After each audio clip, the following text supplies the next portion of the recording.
اللہ تعالیٰ نے تیسرا کام کرنے کا حکم کیا دیا ہے؟ ان اللہ یأمر بالعدل والاحسان وایتاء ذی القربی، اللہ تعالیٰ حکم دیتا ہے اپنے قریبی رشتہ داروں کو دینے کا مال دولت۔ اللہ تعالیٰ نے ہمیں مال دیا ہے تو اپنے قریبی رشتہ دار جتنے بھی ہوتے ہیں ان کو مال و دولت سے ہم بھی نوازیں گے، ہمارا حق ہم ادا کر دیں گے۔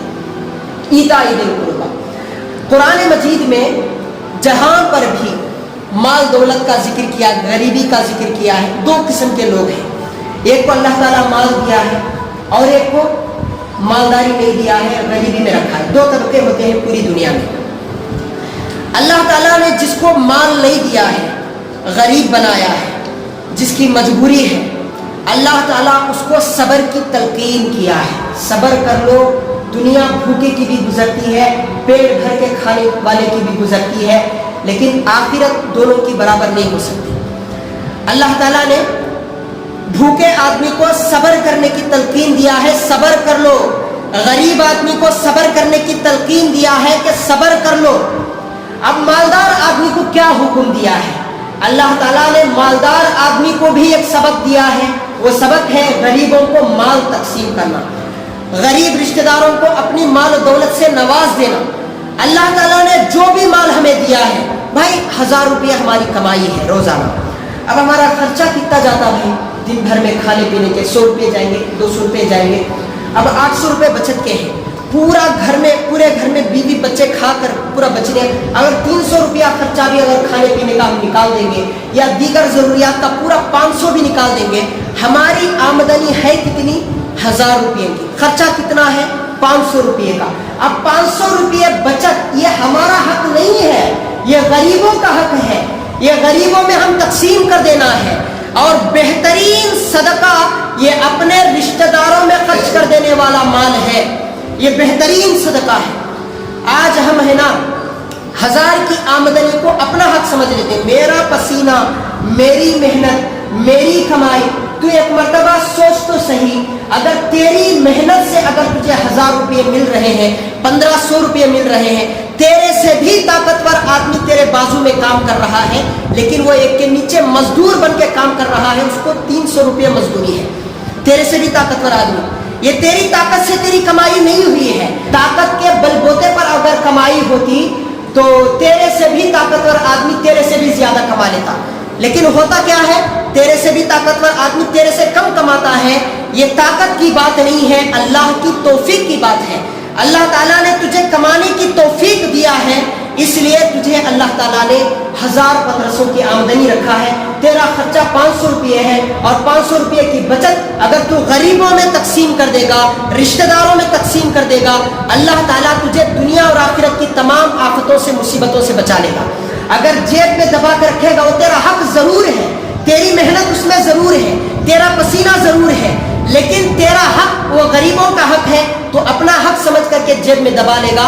اب اللہ تعالیٰ ہاسپٹلوں کے حوالے تجھے کر دے گا، یا نہیں تو کہ کوئی نہ کوئی مصیبت میں، تکلیف میں پھنسا کر کے کسی بھی طریقے سے، دینے والا جانتا ہے لینا کیسا ہے، اگر دینے کے 10 طریقے اللہ دیتا ہے تو کھینچنے کے 100 طریقے بھی اللہ تعالیٰ جانتا ہے۔ تو اگر کوئی یہ چاہے کہ دنیا اور آخرت کی تمام بلاؤں سے، مصیبتوں سے، آفتوں سے، بیماریوں سے، پریشانیوں سے بچ کر زندگی گزارے، تو وہ اپنے مال کو غریبوں میں اور اپنے مال کو یہ رشتہ داروں میں، غریب رشتہ داروں میں تقسیم کر دے۔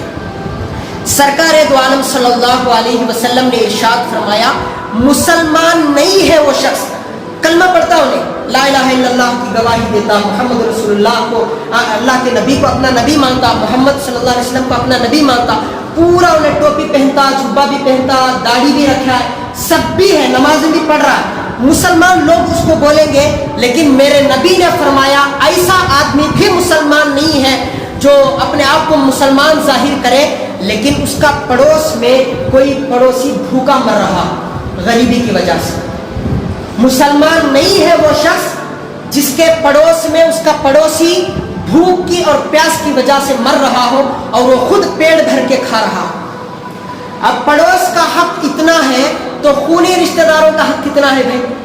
خونی رشتہ داروں کا حق کتنا ہے؟ ہمارے اب دنیا تو اتنی اپڈیٹ تو نہیں ہوئی ہے کہ ہر ایک آدمی مالدار بن گیا، صاحب نصاب بن گیا، اب کسی کو کچھ دینے کی ضرورت نہیں، ایسا نہیں ہے۔ ہمارے علاقوں میں اور ہمارے خاندان میں، ہمارے رشتہ داروں میں ڈھونڈے بغیر بھی ایسے آدمی ہم لوگوں کو مل جائیں گے جن کا گزارا بہت مشکل سے ہوتا ہے۔ اب معلوم ہے کہ بہن وہاں پر بہت پریشان ہے، بھائی میرا وہاں پر بہت پریشان ہے، اس کا گھر چلنا مشکل ہے، وہ تنگ دستی میں، فقر و فاقے میں مبتلا ہے، اس کے بیوی بچے بھوک سے وقت کاٹ رہے ہیں، لیکن یہاں پر بڑا بھائی پیٹ بھر کے کھا رہا ہے، فین کے نیچے آرام سے سو رہا ہے۔ میرے سرکار نے فرمایا پڑوس بھوکا مر رہا ہے، لیکن پڑوس میں بیٹھ کر کے مسلمان پیٹ بھر کے کھا کر سویا ہے تو مسلمان نہیں ہے۔ تو ایسے مسلمان کا اندازہ لگاؤ کہ جس کا خاص بھائی، سگا بھائی، سگی بہن، سگی خالہ، سگی پھوپھو، یہ سب کے سب بھوکے پیاسے مر رہے ہوں اور ہم اپنے مالداری کے عیش میں اپنی زندگی گزاریں، اس ایمان کا کوئی اجر و ثواب اللہ کے نزدیک نہیں ہے۔ میرے بھائیوں، آج ہے نا فون پے کا زمانہ ہے۔ اب فون میں، موبائل میں ایپ ہے، فون پے، گوگل پے، جو بھی ہے، اب ہمیں جانے کی ضرورت نہیں ہے۔ رشتہ دار کوئی بھوکا ہے، اس کے پاس تنگ دستی ہے، جا کر کے دیں گے۔ اب جانے کے لیے ایک دن وقت لگے گا، کام کو رضا رکھنا ہے، پھر ایک دن ٹکنا پڑے گا اور رکنا پڑے گا، پھر دوسرے دن آنے کے وقت میں دیر ہو جائے گی، پھر دوسرا دن بھی رضا رکھنا ہے، 2 دن کی مزدوری چلے جائے گی، پھر جیب سے بھی پیسہ دینا الگ ہے۔ یہ سب سوچنے کی ضرورت نہیں ہے اس دور میں۔ بیٹھے، اگر دل میں آ گیا، اگر دل میں تڑپ پیدا ہو گئی، دل میں اگر غمخواری پیدا ہو گئی، نکالو موبائل، اپنے فون میں اپنا اکاؤنٹ چیک کرو۔ جب آدمی بندہ گن گن کر کے دے گا، اللہ بھی گن گن کر کے دے گا۔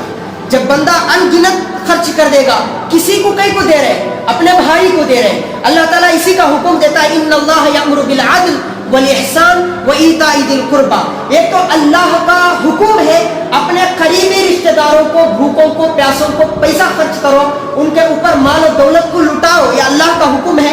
اگر قریبی رشتہ داروں کو دیں گے، خونی رشتہ داروں کو دیں گے، ایک اللہ کا حکم بھی ادا ہوگا، اور دوسری بات ہے اس کے دل سے جو دعا نکلے گی، وہ دعا آپ لوگ 100 مرتبہ بھی ایک عالم دین سے دعا کی درخواست کر کے دعا کروا لو، ایک غریب رشتہ دار کی دعا اس سے بھی زیادہ پاورفل ہوتی ہے۔